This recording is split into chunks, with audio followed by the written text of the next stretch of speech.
Welcome to the Pantheon Plus Rewind.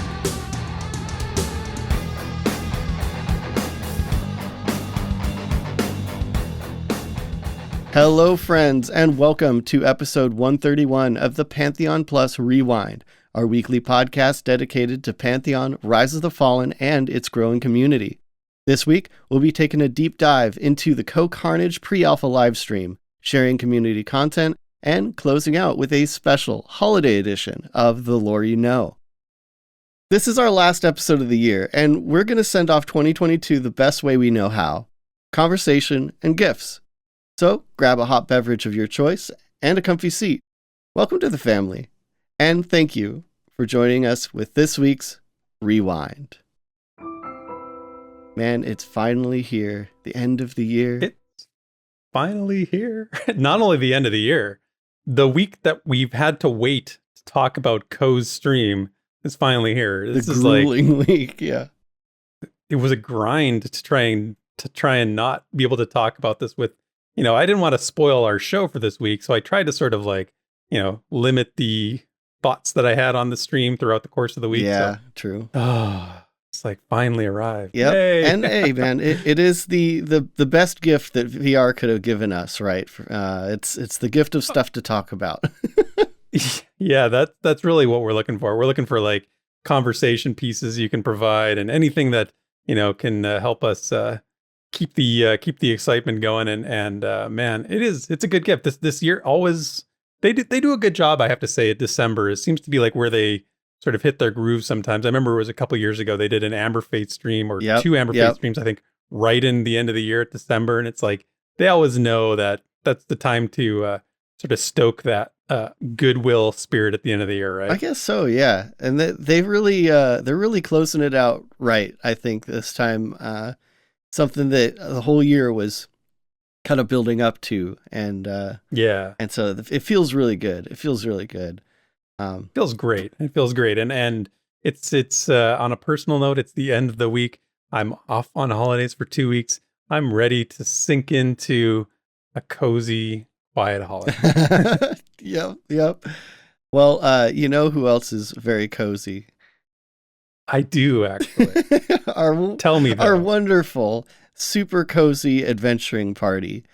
So we've got Ziplocks on the Darkmere Rogue, Sparrow on the Elf Ranger, Bounty Code on the Human Wizard, Screech on the Scar Bard, Wiki-Woo on the Human Enchanter, Shuriken on the Dwarf Cleric, Horsosaurus on the Human Warrior, Fury Wrath on the Archai Summoner, Pavejo on the Gnome Wizard, Acera Avienda on the Elf Ranger, Galarain Moonsong on the Elf Ranger as well, and Annoying Llama on the Human Monk.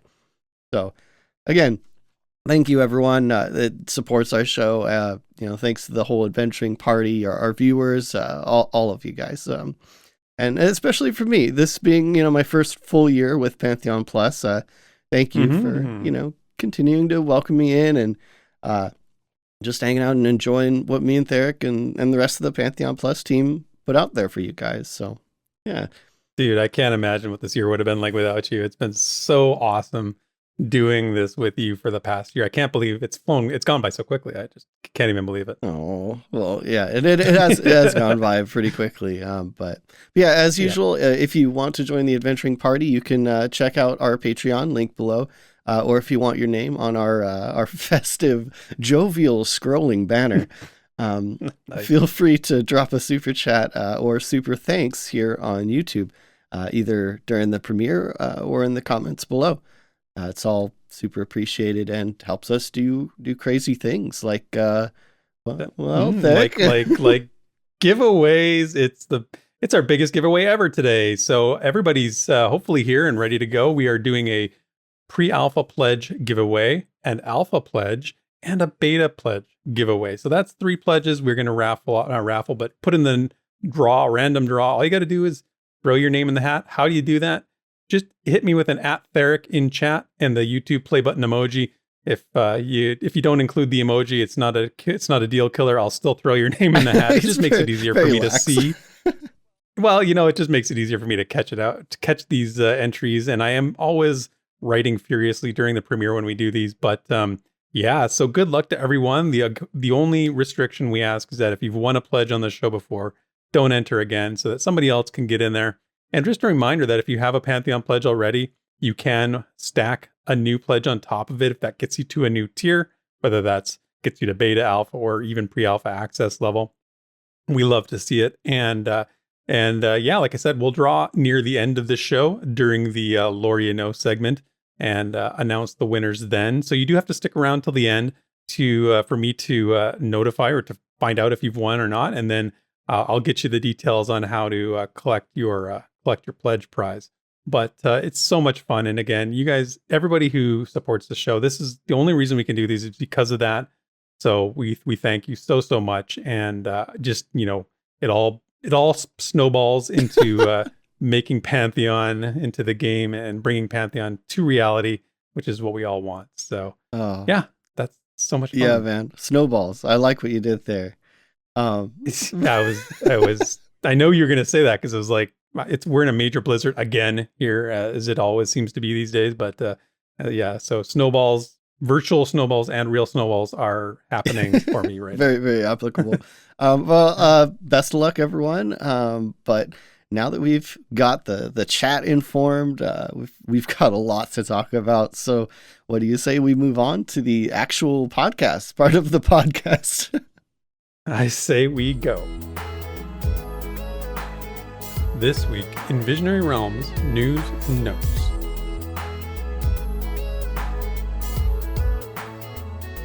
Well, you know what? As we said, there's lots to talk about.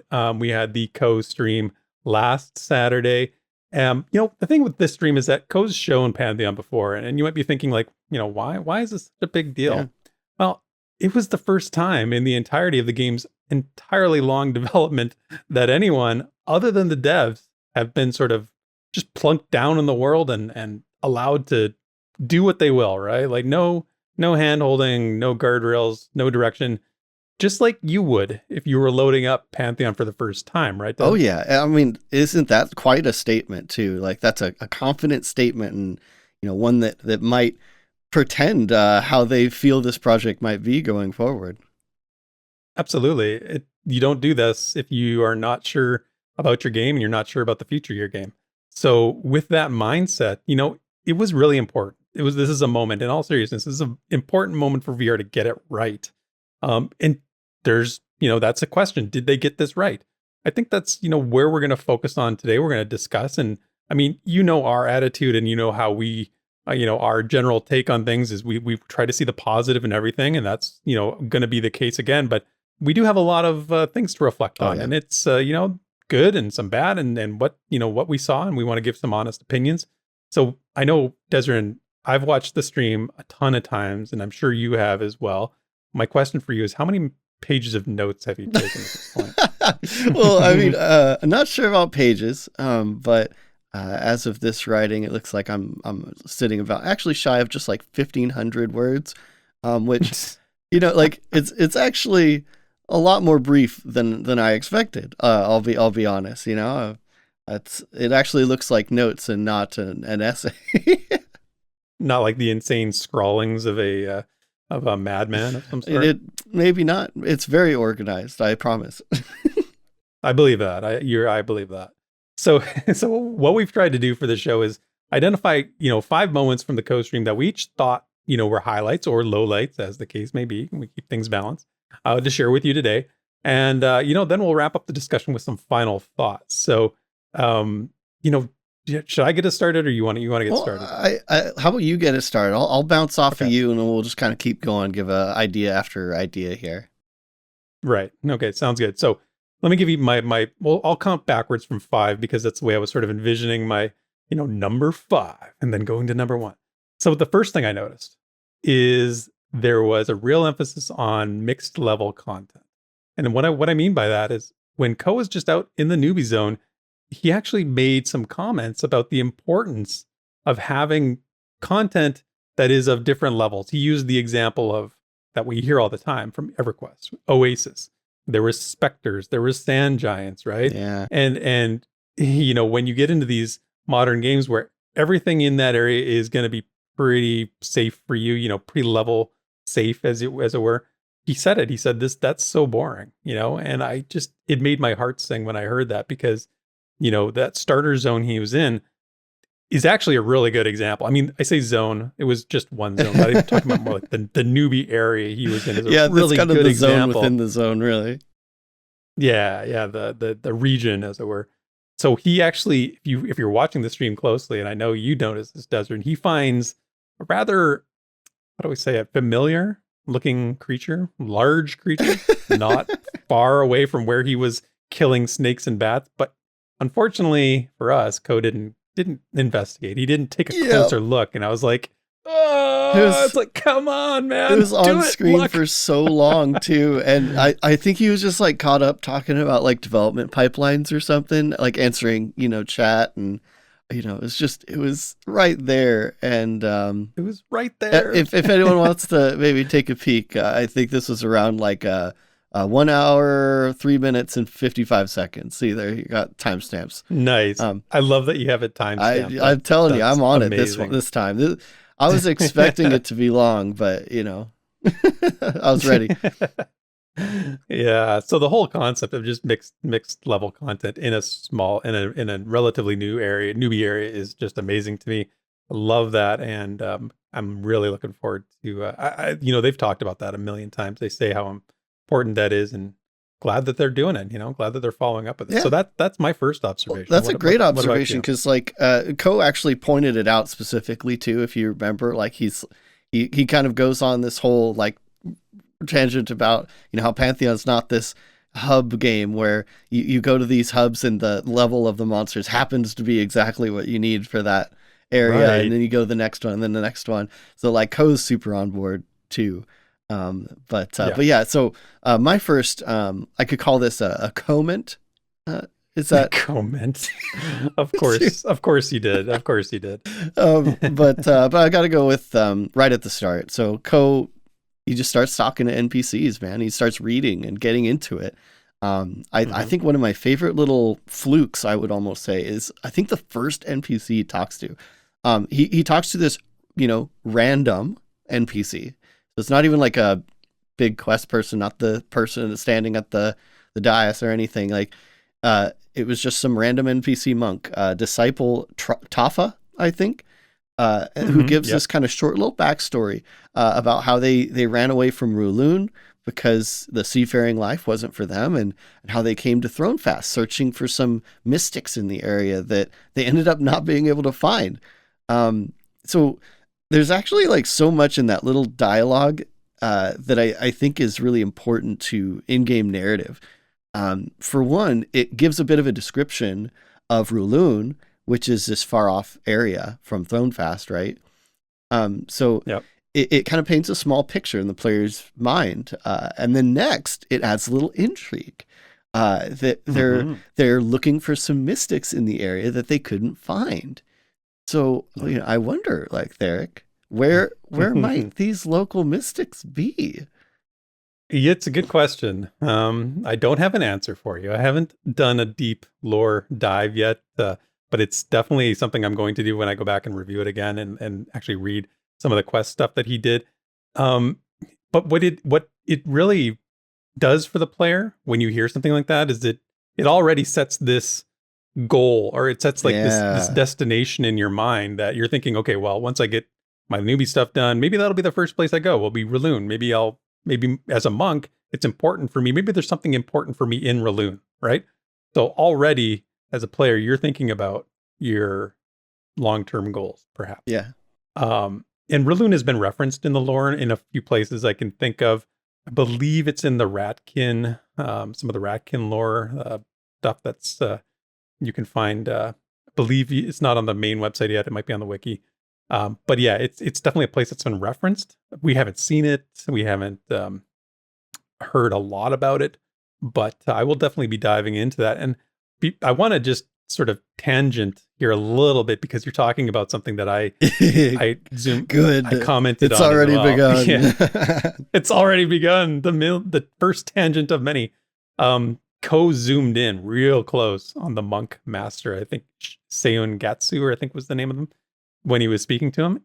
and I was looking real closely. You know, we got a real good look at the human models. The old human and these models. again, the old human models, right? That's what I'm going to say is I have to say, even though I said before I really liked the old ones and the new ones, not so much, these ones feel a little bit lesser now. I have to say, I feel like the new ones are really going to surpass them, eclipse them. And it's funny because it actually, VR's official Twitter tweeted out this week just a tiny little clip of that human facial animation model. Yeah. So it was kind of interesting that we got this really close-up look at the human model in Cohh's stream, and then they sort of put that out there. I was like, I wonder if they noticed it too. I wonder if those models were kind of made them like, I wish we had the new ones in for this stream. Yeah, subtle hint, because, even people in the comments were like, these models look terrible. And it's because, I don't know if Cohh just didn't know, but like all the models were the old models in this test. So yeah, maybe it's a bit of a subtle answer to that, like, hey, we saw that this was kind of a thing, so maybe we should throw something on our social media saying like, hey, look, this is actually the new model. Yeah, I feel like it kind of is, but that's just a guess. But to go back to the lore bit, I mean, yeah, absolutely. There was a lot of stuff that they did, and Cohh is so good at like actually reading the text boxes. I cannot thank him enough for doing that. I remember when he did Devaera, was like he was reading so much, and I'm like, thank you, thank you. So. Yep. I mean, I just like had to applaud that little bit of dialogue, because I think that's exactly the kind of stuff that can make the world feel more like a world, right? Characters with backstories that actually like relate deeply to the world, and kind of further cement that, in your mind, they're adding this kind of intrigue and planting seeds for future adventures. And that's, even though it's such a short little dialogue, and again, this is random NPC, and it's not like they just dumped their whole backstory on him either. It was fairly naturally written, right, this time. And if we can expect that from regular NPCs, like that's a really good sign. Because people won't read everything, right? But they'll read a gist of it. Often, enough. Not everyone, but a lot of people will more kind of skim stuff and, see familiar names and things like that. I think it's important. So anyway, yeah, that was my first one. How about yours? Well, before we move on to my next one, I just want to add into it's the monk quest that he did was pretty cool. Getting the headband. I like that we got to see that. Super I don't know if you themed, right? Yeah, it's unfortunate that thing he was looking for in the ruins wasn't in the game, and I think they had to like sort of add it to his inventory. It to him, they, very subtle. They just materialized it in his backpack. So but let's just pretend it had been in game. It's a cool quest. It's a cool quest that, like you say, gives you a feel for what it is to be a monk. Immediately challenges you into a higher level area too. Yes, absolutely. And all the things, and we'll talk about some of the stuff that came along with that. Yeah. So, okay. So tangent number 2 is done. Let's go on to my next one. And this was about global chat. And I just love that he was so excited to see people actually using global chat.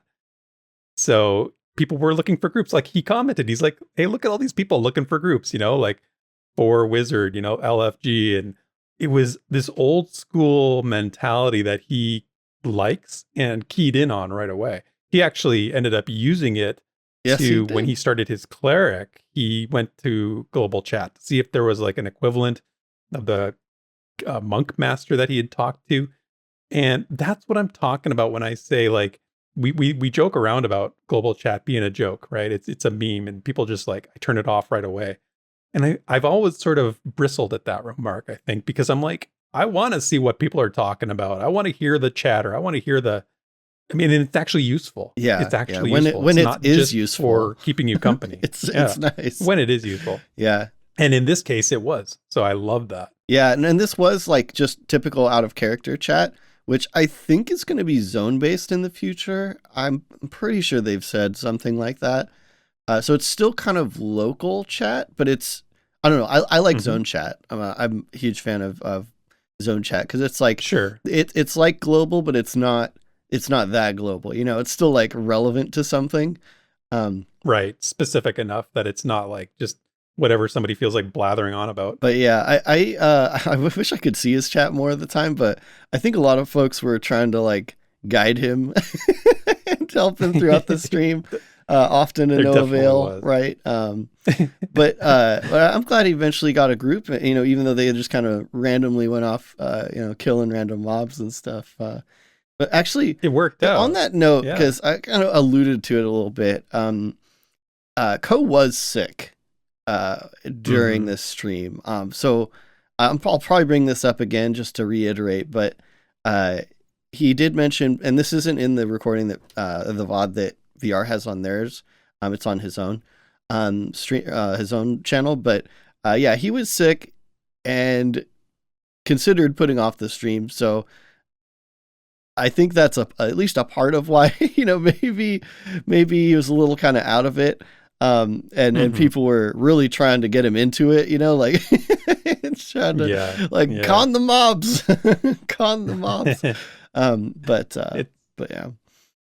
He makes it look easy sometimes, and I think it's easy to forget that. You know, he's good at what he does, and he makes it look easy. And when you're feeling awful, it's just so much more difficult. Entertaining when you're sick is like, he did as really good a job as he could have done and stuff. But on the topic of chat though, and kind of the social nature, I think that kind of leads into one of my moments. If I'm good to go, Absolutely. So this is around about 33 minutes when Cohh kind of accidentally gets into it with the skeleton, and he like says on stream like, "Hey, can I get some help?" Then it like dawns on him to like, "Oh," and he types in say chat help, you know, and people start coming to help him. It was like actually eventually a whole group came to his rescue like at the nick of time too. Like he almost died, and I know it's Cohh, so you know, like they're gonna help out a streamer, but really, I think to extrapolate a little bit, I think even if it wasn't Cohh, I think people would have helped. I think just people looking out for each other, and that's kind of when he starts to notice the skeleton laugh too, which is obviously you know, he was floored with that laugh, very nostalgic, but. I noted that too. I wrote down awesome. He noted the Skelly laugh. He loved because it was so good. You know, that group that stepped up and saved him, I want to give a shout out to them because he was definitely facing certain death there. Like he was definitely going to die. I actually, you know, I wrote down their names because I feel like they did a community matters moment, you know, and so Zenfar and Tabitha and Ogre 1 and Ogre 2, who we've had, some Ogre 1, conversations Ogre 2. with. Who are also featured in the last VR newsletter. They are the twins, right? So we've met them from VR before. So that was awesome that they stepped up and helped him out. And then, you know, what's funny, I don't know if you, a little further, not that much further, like 34 minutes, he's about to take another death. And instead of running back to the group that just saved him and training them, he actually just takes the loss, right? He eats it. And that's like that's the kind of like recycled spirit that I'm talking about. He even said it. He was like, I would rather die than train this group. Yeah. And I'm like, yes, that's actually so wholesome. That's so wholesome. Dude, that's like MMO school 101. Always do that. Always take the death. Don't train a group in hopes that, you know, they'll save you, because let the group make that decision. If they see you in trouble, they will help you, right? So I love that. That's a great shout out on your part. So let me give you my next one, and this is a pretty quick and dirty one, but easy. When it said about 25 minutes, Cohh just says, "Do we have a map?" Nope, we don't have a map. It just made me laugh because, you know, welcome to pre-alpha testing, Cohh, and if your M key is malfunctioning at all, it'll be broken by the time you're done, because you're going to be hitting that M key. We're so programmed to hit the M key, and you know, it does nothing. It does absolutely nothing. It doesn't do anything yet. It doesn't do anything yet. Right now, but for sure. We've had the map talk before. We like, if for those that don't know, may as well throw it in here. There will be a map. But it will be a world map, and it'll have like regional Fog of War, most likely. But that'll come later. So for now, yeah, everyone is just navigating the really old fashioned way, including Cohh. Exactly. Yeah, and it's hard to do, right? And it's a hard thing to do when your brain isn't accustomed to that. And we saw him get lost a bunch of times, and that's just going to happen to everybody. And I really am interested to see how this sort of goes moving forward, in terms of like how he adjusts to this, or how anybody adjusts to this, because I think it's a big shift. So that was just my moment, was him sort of realizing, nope, no map. It's so perfect because again, it leads into one of my moments that I wanted to highlight, which is around it's hour 34, about 50 seconds. Where it's dark, it finally gets dark near the end of the stream. But yeah, Cohh, he's kind of lost again. But he does this thing that I thought was just so cool. So he's lost, and he kind of instinctually runs up this hill to orient himself. And then he sees the monk shrine area and kind of gets his bearings. So like, he didn't call that whole thing out specifically, but I really love that he kind of just automatically did that, and it helped. It's one way to navigate. You have these points of interest that Well, and watching how people respond to the mechanic of the darkness is going to be really interesting going forward, depending on, what they show, because what ended up happening was, so this was right around the time he gets a group together, right? He gets invited, but he doesn't know where to go. And I think he was at the Rogue trainers. He went really... He wasn't sure. They were giving him directions. They're like, okay, come across the bridge. He's like, I'm not sure where that is. And it's so dark that you can't see the bridge unless you're 5 feet away from it. So what ended up happening was someone ended up offering to come and find him and lead him to the group, and then they got lost. Yep. So, it's so funny because people, it's gonna, again, like the map thing, it's gonna take time for people to get used to this. It's not a barrier, but this challenge that you need to account for. And the darkness it's a thing, and I'm sure it'll go through some iteration. So it's not the be all end all, but I do think that his experience was indicative of probably a lot of right first time folks as well. I think like the monk place, there are a lot of beacons, things that you can navigate by in the darkness. And the it goes to show. Yeah, go ahead. Sorry, go ahead. I was just going to say, it goes to show, like you're saying, beacons, the importance of the lighting that they do, right? Because not only like you say, the beacons on the monk place, the beacons, the ruins, with the skeletons that have that glow to them, important for navigation. The bridge has torches on it, important for navigation. Yeah. So you sort of see these places in the distance and you can kind of get towards them.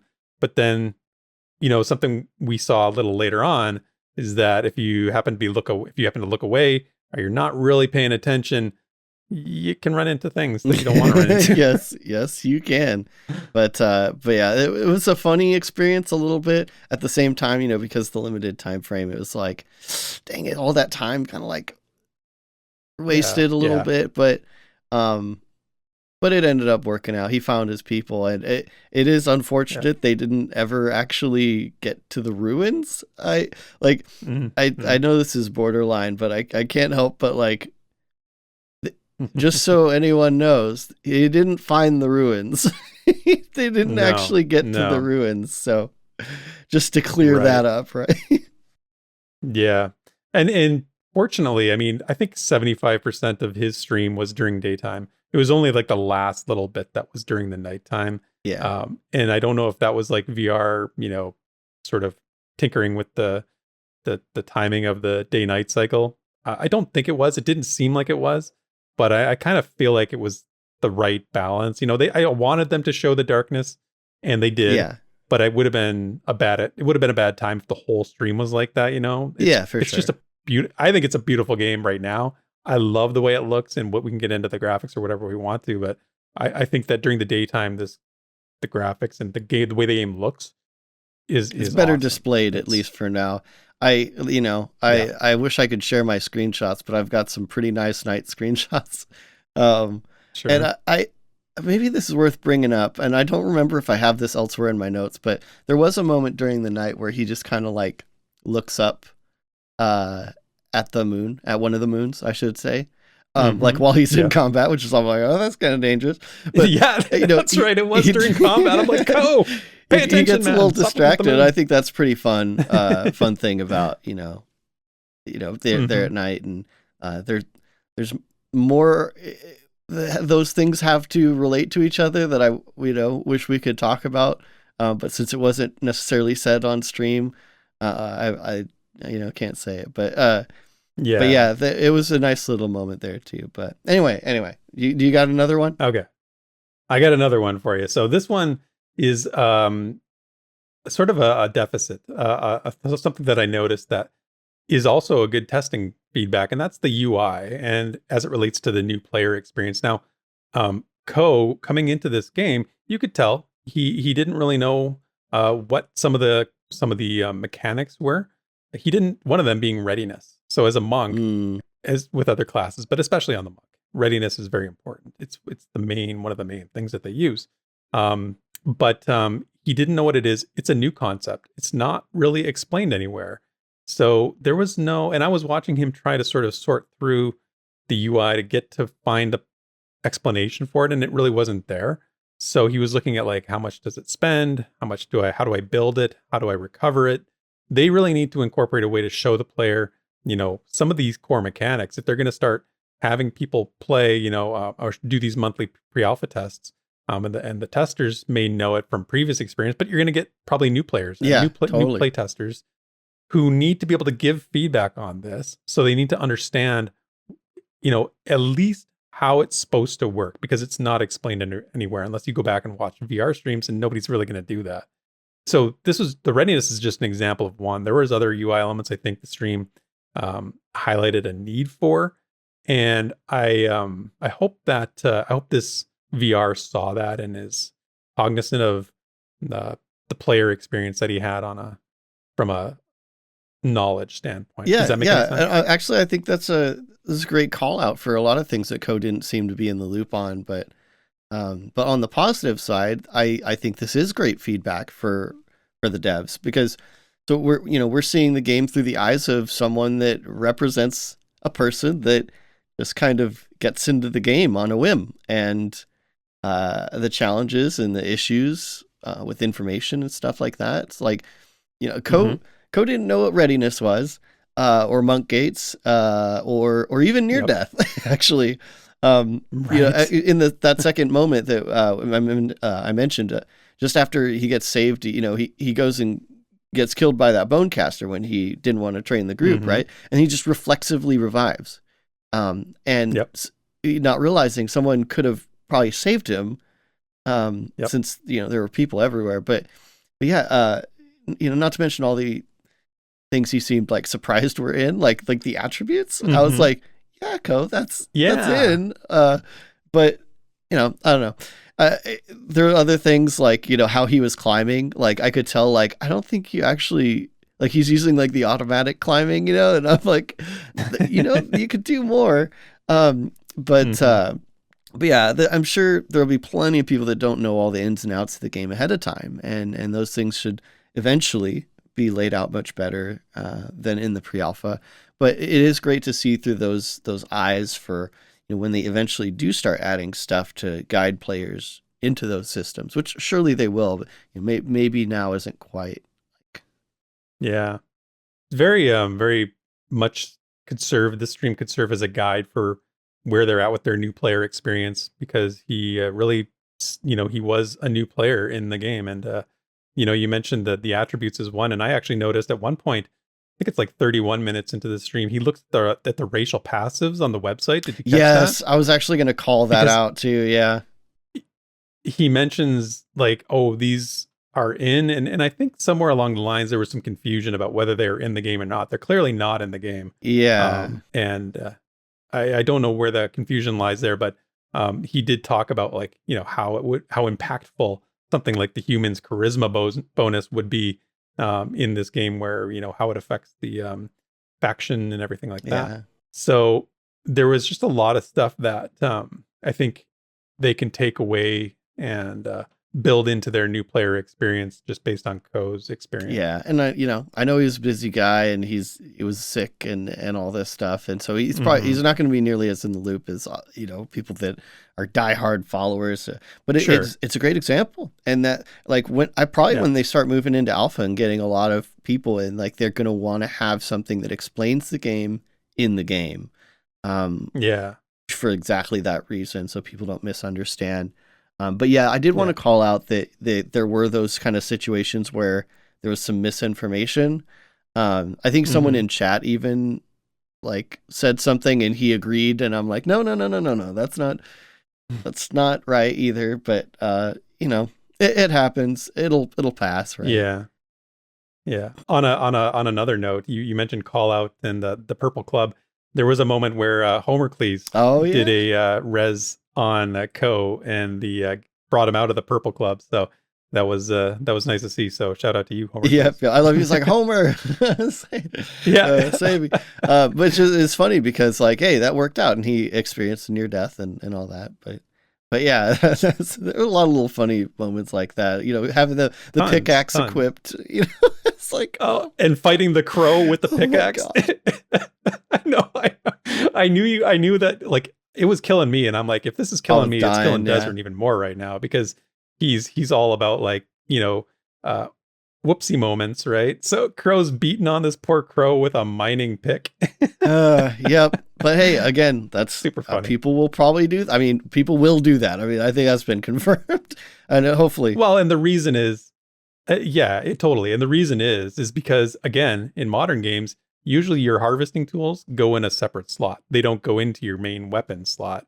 I can't think of the last game I've played where your harvesting tool actually becomes your weapon. It's very unusual. Yeah, and that these days. That might get smoothed out down the line, right? And another thing, like there obviously wasn't a lot of crafting in, but Cohh seemed to think that there was, but then he didn't know how to do it, and it was like, a lot of little stuff like that. But here, I'll move on to another moment before we get too caught up here. But so this is kind of minor, but kind of, I would say, heartwarming.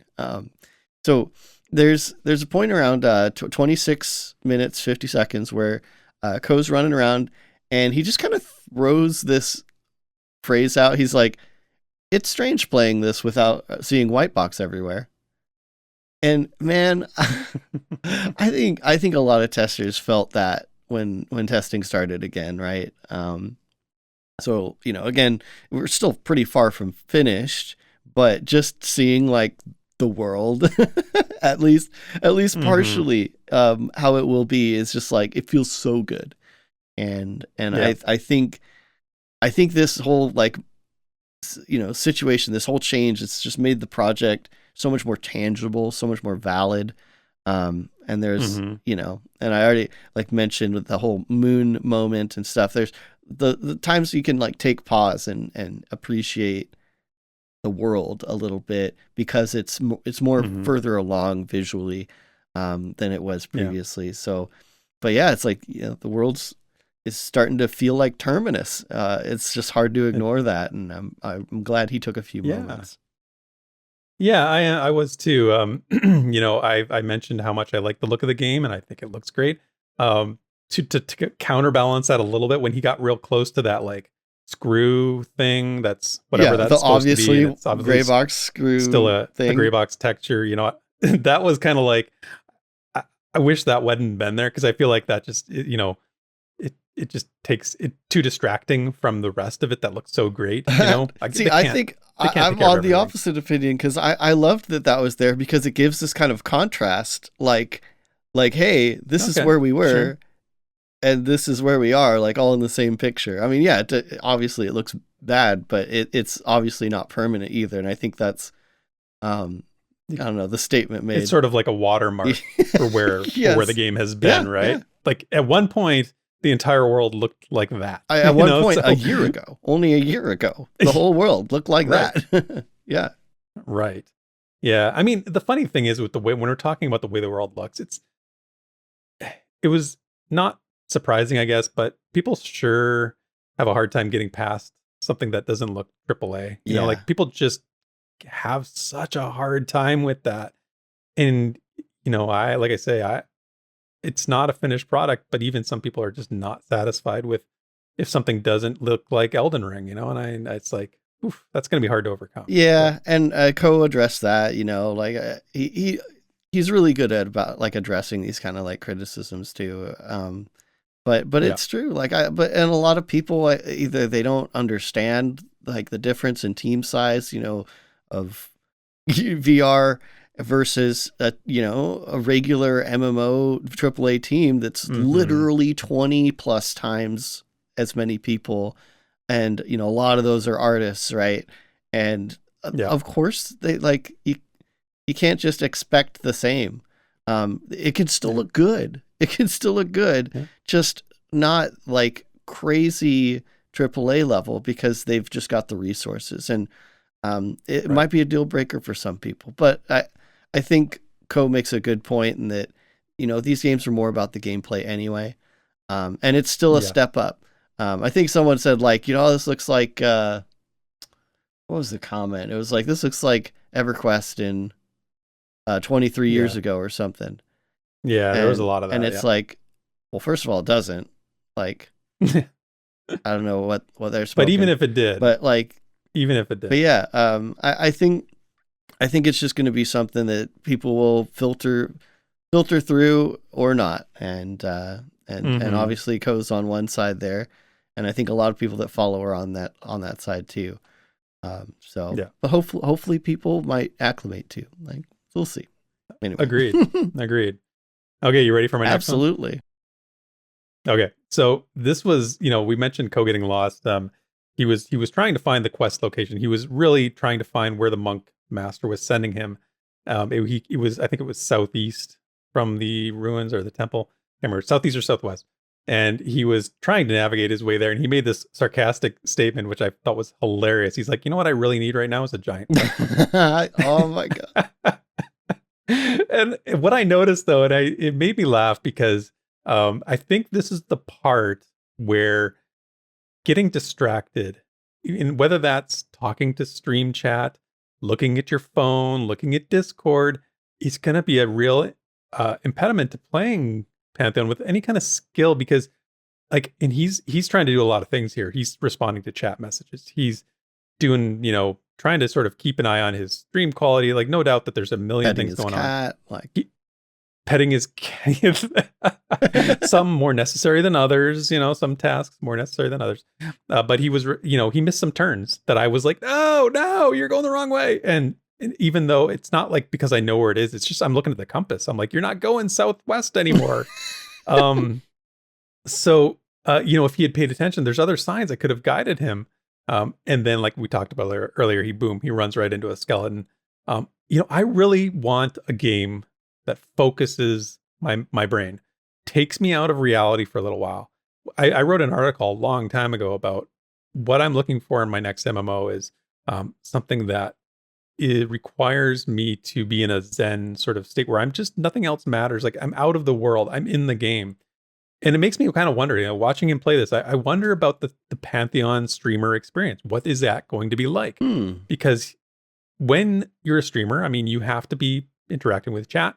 You have to be, you know, if you're like, you know, doing like streaming that is meant to be interactive. At this level, it's okay. He's at the newbie experience. But, and I'm, you know, speaking from some experience here, in dungeons, that level of distraction is gonna get you killed 100% of the time, and it's gonna get your group killed 100% of the time. Now, it's not to say that streamers can't play. They have to, you know, I think this game is gonna be really well suited for streaming because it's so engaging, but there's gonna need to be a trade-off between you cannot be doing 3 things at once and handling your group responsibilities deep in a dungeon. One of the things that brought to mind for me was how VR has talked about their response to boxing. being not really possible because of the complexity of play. And I think this is what I'm talking about here. I think this relates to streaming. Pantheon may need to be a rethink about how you interact with chat if it's done in spurts rather than continually interacting with your chat, managing your stream.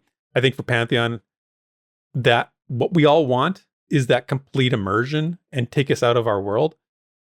That there's a cost to that, especially for streamers. So I don't know if I'm right about that. Well, yeah, actually, I see your point, and I could see Pantheon being great for streaming. But there's this.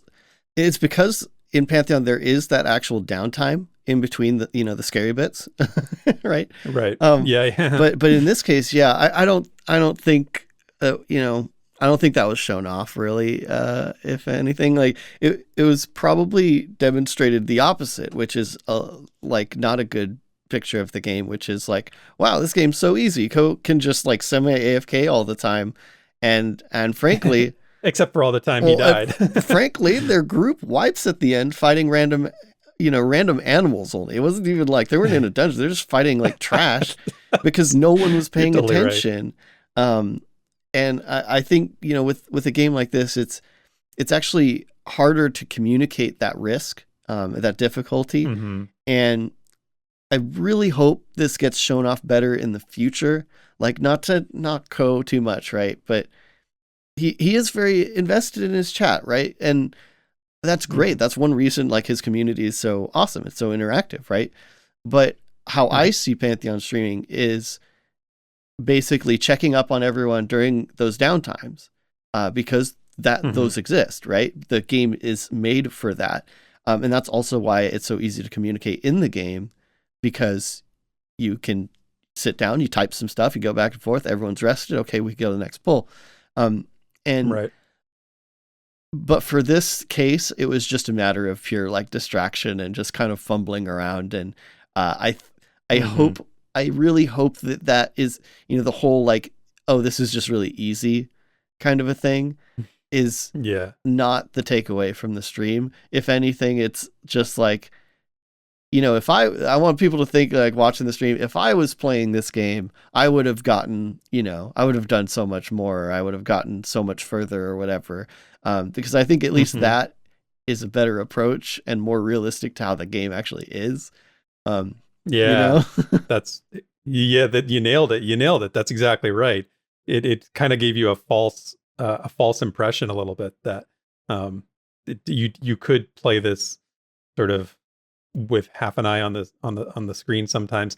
The group wipe at the end is the perfect example. It was just exactly what happened, and it made me laugh because the group wipes and he just abandons the stream. Like he abandoned the group and the stream. Just like, I'm out. What about the group? I'm like, it made me laugh. I mean, it doesn't really matter at the end of the day, but it was kind of funny how it just like, there was no like, hey guys, sorry that happened. See you later. Okay, take care. Nice getting to know you. Like, I know he's streaming and it's not really like the time or place for that, but as a sample size of what this game is, I think that's really important. I think that you having a respect for your group mates' time and efforts is really important. Yeah. So, and it's sounding bad when I'm saying that. Like it sounds like I'm saying he was disrespectful. He wasn't. He was just in the moment. Like we've talked about, being a little bit too many things going on at the same time. Yeah.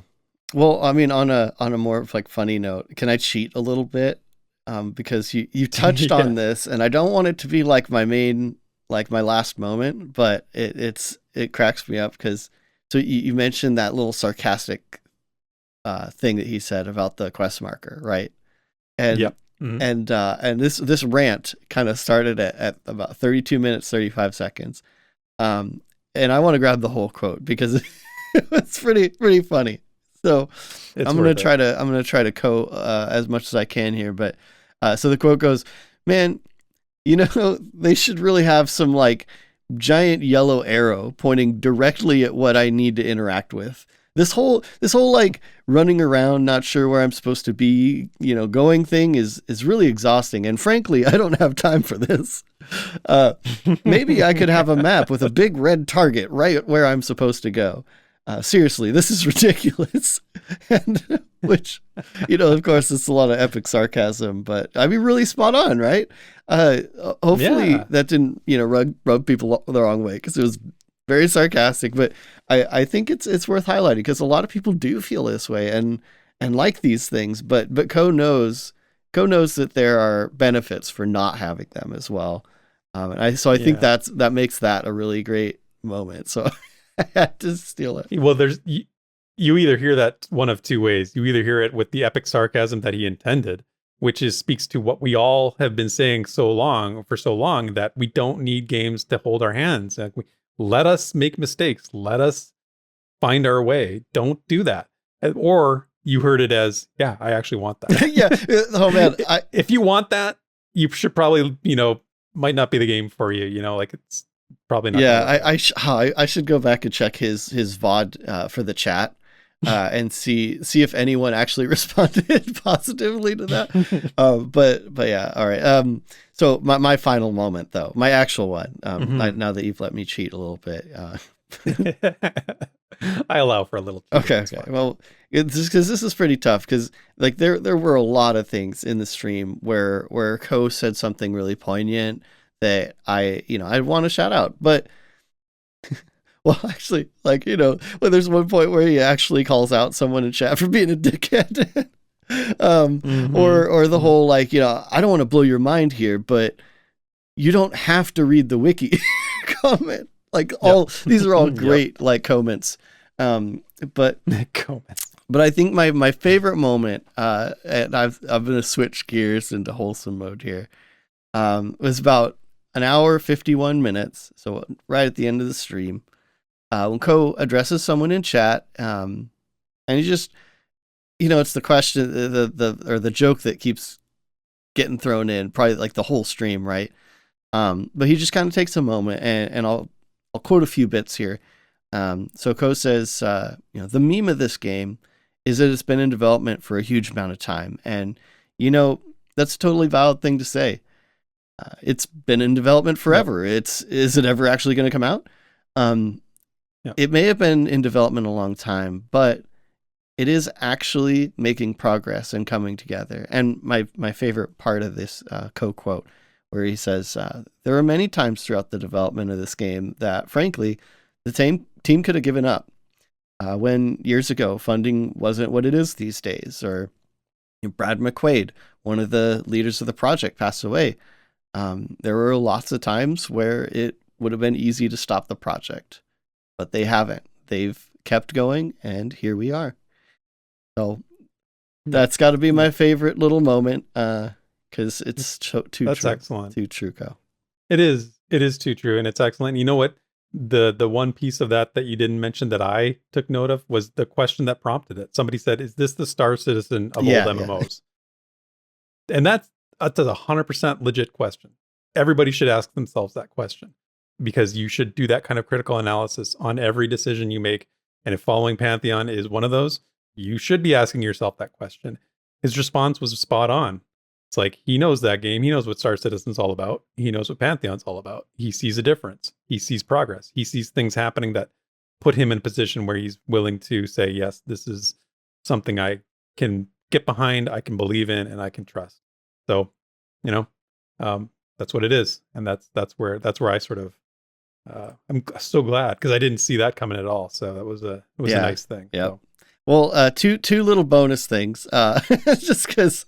Oh, and now we have bonus things. Now you're really these are super quick. I just have to shout this out. So the first one, 1 hour, 47 minutes, and 1 second in. Cohh shouts out Redbeard. Very specific. Our buddy Redbeard. So someone should totally clip that and send it to Redbeard, and maybe he could enjoy having his name shouted out by the one and only CohhCarnage. But he's a big fan. The other bonus is a totally self-edifying one. And this is at 1 hour, 54 minutes, and 22 seconds, where Cohh reveals that his namesake, CohhCarnage, indeed has its origin in Vanguard. I did not know that. That is fascinating. How did I I not mean, know that? I That's feel like I've excellent. actually heard that before, but yeah, when he'd said it in stream, I was like, oh yeah, right. Like I think his first character named CohhCarnage was like in Vanguard.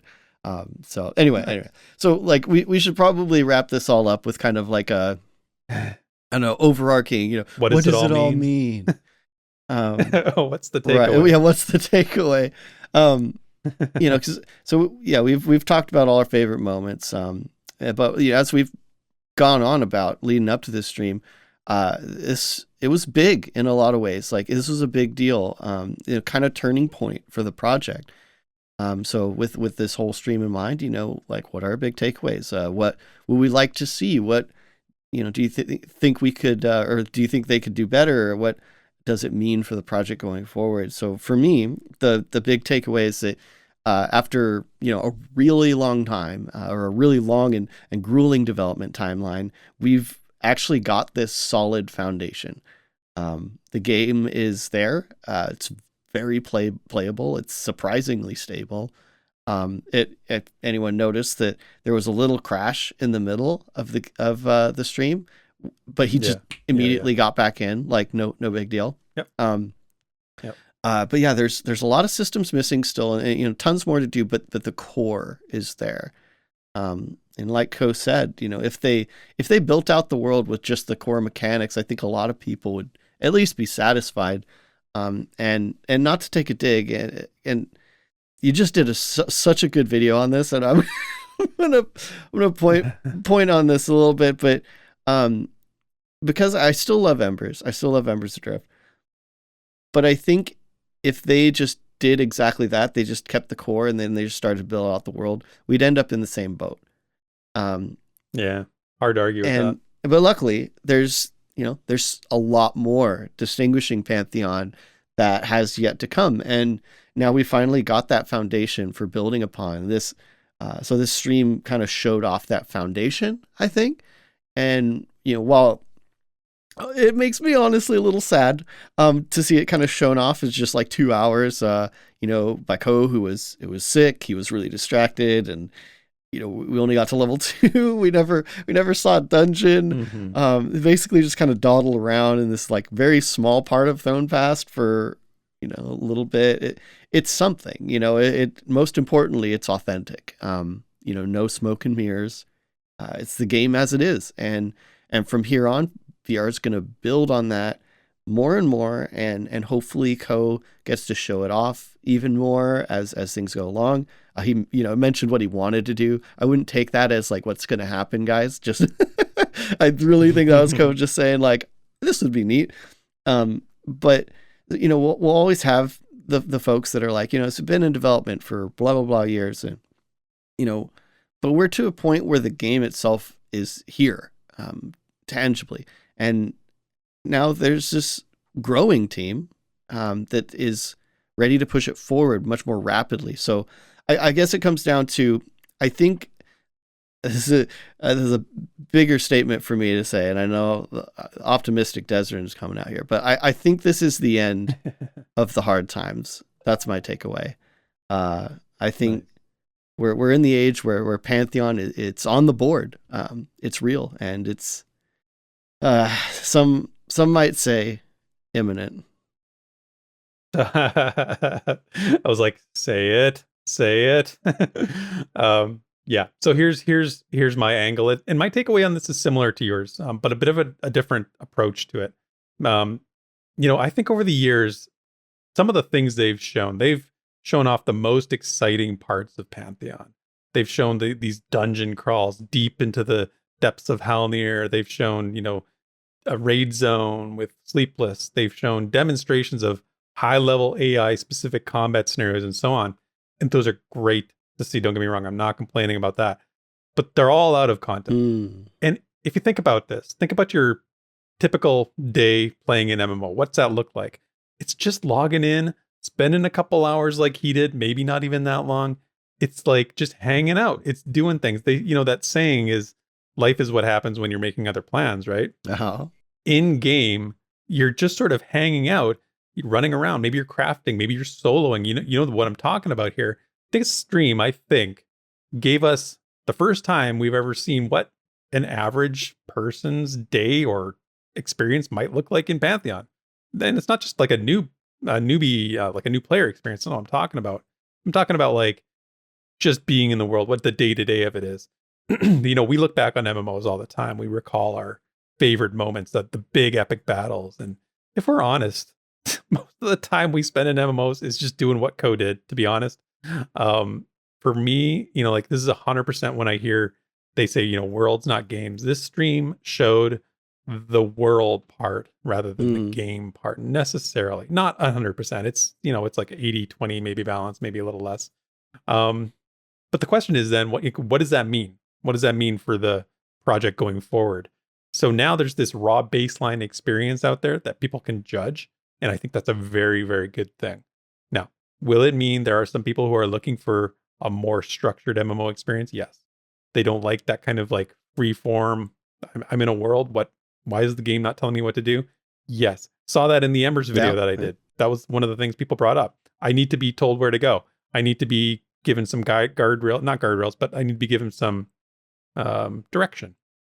That might turn some people off. Absolutely. But more than that, I think when you heard Cohh say, this is the kind of chill experience he loves to just log in and have every day. That was music to a lot of people's ears. Mine for sure. I believe this stream did a good job of setting some expectations for how it's going to feel. And in doing that, I think it affirmed, both what some people wanted, like you and I think, and maybe what some other people don't. So maybe there's a balance there. Maybe it balances out and we get a more, a following for this game that is more aligned with what it's actually going to look like, what it's going to feel like. Would you, does that make sense? Yeah, that's a great point. That's a great recap and summary there. Like, I completely agree. Yeah, I think it's going to get even more like that going forward. Right. Nice. Yeah, and the future is bright. Like you said, this is a new era, and I think the future is very, very bright, and I cannot wait to see what 2023 holds for Pantheon as a project. So that was a great that was a great mix of stuff. Obviously, everyone should watch the stream. For sure. It's worth 2 hours. It's goofy. It's fun. It gives you a feel for the game, like you said, though. So, but thanks for hearing our thoughts on it. And hopefully we, shone a light on some things that maybe were missed or reestablished some things as well. So, yeah. Right. Yeah. So that's the VR news for the week. And we will quickly talk about the week to come in Pantheon Plus. We do not have a lot on the go this week because it's holiday week. In fact, the only things that are going on next week are on Monday, December 19th. We've got Drac and his crew. They're doing their Dark Age of Camelot streams on the P Plus After Dark streams. Those are Twitch starting at midnight Eastern on our Pantheon Plus Twitch channel. And then the only other thing we have next week is our friend Redbeardflynn, who you mentioned, Desmond. His YouTube channel. If you're not subscribed, you definitely should be. He's doing a 2023 EverQuest overview. So should you play EverQuest in 2023? What does that mean? So so no MMOs 101 or 201 this week. And of course, then the holiday week ends with on Christmas there. And we will end our section of VR news and notes right there. The Pantheon community is full of cool projects, new people, and things that are just worth sharing. What's this over here? Look at that. So let's see what we can find in this week's Community Spotlight.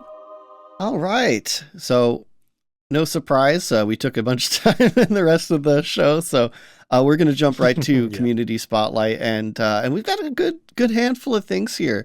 But first off, I got to welcome a new content creator into our community. And this is TreyfromtheA, who's actually a new content creator, period. So he released 2 videos. Awesome. The first one was actually just on that kind of the cusp, last weekend. This is big news from an exciting upcoming MMORPG. Can you guess which one? But yeah, so this is Trey's review or debut. Kind of going over the monthly PA test announcement while introducing himself, which feels like an age ago now, I guess. But then right after the CohhCarnage stream, he also did kind of a bit of like his highlights of the Cohh stream in video form. It's a bit of stream of consciousness, but it is shorter than the actual stream.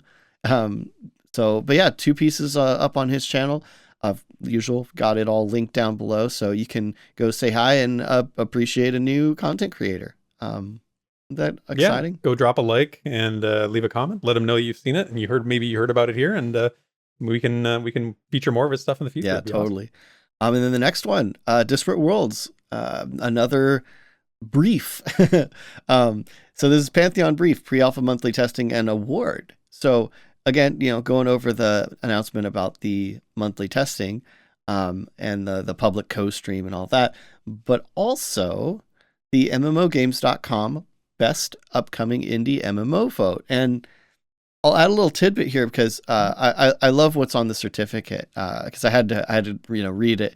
It says, for perseverance, originality, and dedication to the true MMORPG spirit of companionship. Isn't that so good? That is excellent, and good for you for bringing this up. I totally forgot about this award, and Disparate Worlds for bringing this up in their video, because it's always fun to see them win. I think they've won this award, if not from this site, from MMORPG.com, like several years in a row. Yeah, so I just love that, like, MMO games, they seem to get it, like they seem to get it. They do, yeah. They're very community focused, and they've done a bunch of Pantheon stuff. So, but yeah, and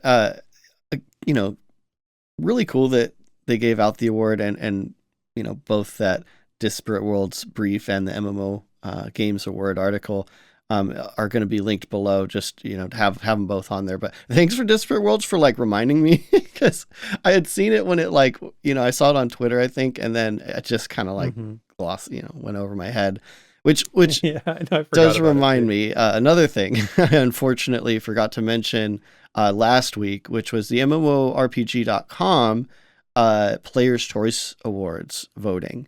So that was actually going on last week. It's closed now, but Pantheon was listed under the most anticipated MMORPG category, and hopefully you all found your way to the site and voted.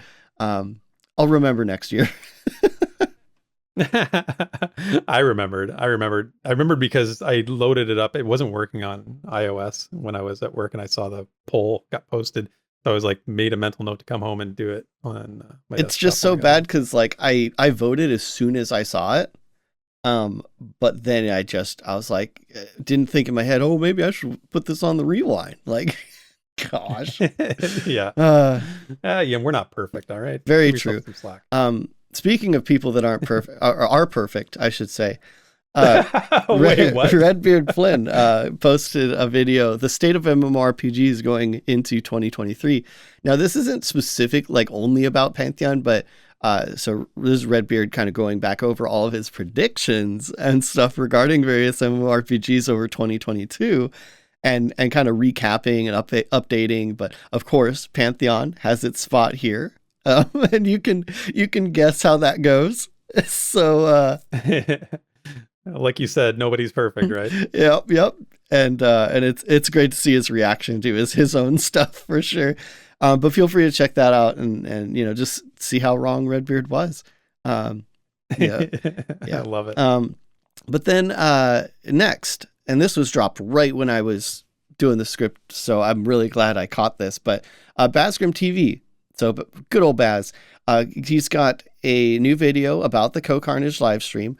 And it's called CohhCarnage Reveals the True State of Pantheon Rise of the Fallen. And it's a kind of a recap-ish of the Cohh stream. And so what he calls like the true state of the game. And so that hits a lot of like the main informational points of the stream. But it's more like Baz kind of like pointing out things in the stream in a very like clean chronological manner. So I think it's doing a really good job. Still very much Baz format. It's not a reaction piece or anything. It's very informational. So if you want just a quick like recap of I can't remember how long the video is, but it's not even that long. So great little summary piece there. And just because this has been posted a few places, and I mentioned this earlier, but so the Cohh stream that's on the VR website, it's almost exactly 2 hours long. It actually cuts off a bit of the intro, and if you want to watch like the whole VOD, it's actually on CohhCarnage's stream in like episodes. And so I kind of threw in our links down below, just a link to that first VOD on his YouTube channel, since he's got more of the intro. And, he explains, him being sick and adds some extra context, before he starts to stream and all that stuff. So, yeah. But, nice. Lastly, this is community, and I'm spotlighting a community person. So I want to throw that on Reddit, posted on Reddit. This is a brave person. This is a bold move. This is Cotton. A bold move, Cotton. The new community manager, Savanja, posted on Reddit an introduction, and it's pretty neat. I know Reddit is usually a pretty brutal place, so if you can, go kind of check out her post and welcome her to the community, right? Good for her. Little photo, little introduction, and I got to tell you, I left a comment. I've never gotten so many upvotes on a comment, and her post I think got upvoted it's like 150 upvotes or something like that. I'm like, she's managed to figured out a way to make Reddit a positive place somehow. Yep. So, yeah. So good on her for going there, and I hope she makes that a brighter place. She's doing a good job so far. Yeah, absolutely. And I think that's going to be it for this week's Community Spotlight. Sit back and relax. It's time for The Lore You Know. All right, we have a special holiday edition of The Lore You Know. I really didn't know what to do for the lore this week because we're taking 2 weeks off after this. I figured if I, asked a question, it would just be too long before we could announce the winners. I do want to congratulate the winners of the Lore Keepers of the Week from last week. You know what? I didn't even throw the photo in here. I will definitely have it in the stream when you see it, so you can see who answered the questions correctly and go from there. But I was so focused on what I wanted to do this week that I kind of had a brain fart there. But so I wrote out an original lore piece, holiday themed, that I'm going to read to you now because it's that time of the year. So here we go. 'Twas the lore before Christmas, and all through the world the humans were stirring for Pantheon to be unfurled. They sang and gave speeches, they fought and they prayed. Would they ever return to a land called PA? With the dwarves in Kadasa and the elves in Fairthale, one wondered if Castigu had told all his tale. From the hive-minded gnomes to the ravenous Scar, who's felt in their bones that launch was so far. But then from VR there arose such a chatter of monthly pre-alpha tests and news that would matter. But that was not all, and our gliders did soar when we heard of a Cohh stream we all would adore. And so, with much haste, the Rainborn did hide, for they knew of the past and the great deicide. The halflings laughed and the Archai all cheered, while the ogres yelled out and the Darkmer jeered. Our forces now gathered in the town of Avelia, waiting for Joppa to long-windedly regale us. With tales of imminence, robustness, and arrival, we look to the new year for our MMO survival. So let us close this lore-laden sonnet with the phrase we've all heard and seen many a comment. In the words of Ben Dean, a leader, a chum, and all-around gem, to all a good night. Train them if you don't like them. And that is the lore you know. I'm so glad I muted myself because I was just giggling that whole time. Holy cow. That was beautiful. I couldn't have asked for more. Thank you.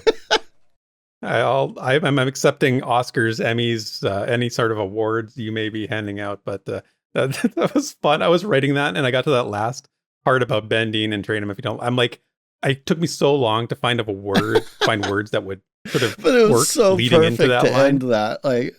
Oh my goodness. Well, speaking of awards to hand out, though, I mean, Beautiful, man. Well done. Yes. Congratulations to whoever has won our pledge giveaways today. Hopefully you are happy with your prize. And if you want to get in touch to get that prize delivered to you, all you have to do is you can email me. That's theric@pantheon.plus. You can also DM me on Discord. It's Theric number 2057. And you can, if you send a friend request, I'll accept it and I can connect with you there. And we will make sure that we get that to you post haste and go from there. So I think that covers it, Does. What an episode. What a year. What an episode. What an episode. What a year. I'm so grateful to everybody. And we have so much fun doing this show. I know we need our time off. We have to do that or else we know we can burn out and we can get, make it no fun. So it's hard to take time off, but we definitely have to. But I'm going to miss all of you every Sunday, having a hangout session every Sunday. You're going to make me watch my crappy Chicago Bears play for the next 2 weeks instead of listening to this show. So, I guess that's my fault. I couldn't agree more. Especially like when we do our premieres, our premiere crew, it makes my day every Sunday. And I still I can't get over the, hundreds of you guys that like actually listen to this. And it blows my mind every time. And I'm just super thankful for all of you guys and thankful that I can do this. Thankful that we have a show, this platform, and this game that we all get to follow and enjoy the progress of. And it's great having you guys. So thank you. It really is. Thank you for saying that and well said. So everyone, have a wonderful holiday. I hope it's filled with coziness and cheer and lots of gaming and whatever you enjoy doing. So enjoy yourselves. Take care of yourselves. Take care of everyone else. Be good to each other. And we'll see you in 2023. See you in 2023, everyone. Thank you for listening to this week's episode of the Pantheon Plus Rewind. Pantheon Plus is not affiliated with Visionary Realms. Be sure to check out our Twitter, Twitch, and YouTube channels under the name Pantheon Plus. You can follow Theric at Pantheon Theric on Twitter, and Desrin at DesrinDoes also on Twitter. And you can stay up to date with all things Pantheon at www.pantheon.plus. Until next time, cheers, and thanks for listening.